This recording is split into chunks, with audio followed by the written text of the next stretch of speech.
మచ్చా daily wire shark లో లేదా CLI terminal లో లైన్స్ టెక్స్ట్ నెంబర్స్ చూసి బోర్ కొడుతుందా? ప్యాకెట్ ట్రేసింగ్ అంటే మెకానికల్ గా కాలమ్స్ చూడడం కాదు. Let me show you something crazy.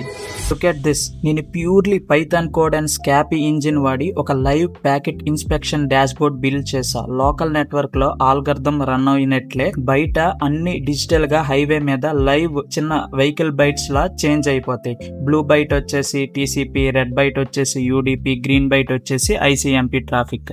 దీనిలో మెయిన్ ప్రోగ్రామింగ్ హ్యాక్ ఏంటో తెలుసా? స్టాండర్డ్ ల్యాప్టాప్ లో ప్యాకెట్ స్నీఫింగ్ చేస్తే CPU స్పైక్ గట్టిగా హైగా ఉంటుంది. అందుకే నేను కోడ్ పైప్ లైన్ ని కంప్లీట్ గా ఆప్టిమైజ్ బ్యాక్గ్రౌండ్ బ్యాచ్ ప్రాసెస్ కి మార్చేశాను. సో స్లో పవర్ తో ల్యాప్టాప్ లో ఉన్న బ్యాక్ ఎండ్ స్మూత్ గా ఎగ్జిక్యూట్ అయిపోద్ది.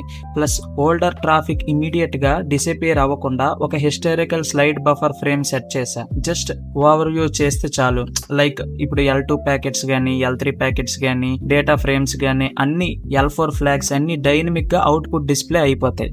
నెట్వర్క్ ఇంజనీరింగ్ కోర్ లాజికల్ కి రియల్ ఆటోమేషన్ తోడైతే విజువల్ ఇంపాక్ట్ ఇలానే నెక్స్ట్ లెవెల్లో ఉంటాయి. ఈ complete script architecture and Git hub setup detail గా కావాలంటే ఇప్పుడే కింద కామెంట్స్ లో ఆటోమేషన్ అని టైప్ చేయండి. డైరెక్ట్ గా pipeline source material provide చేస్తా. Follow the tech by Jogi for more insane networking projects. Catch you later. By.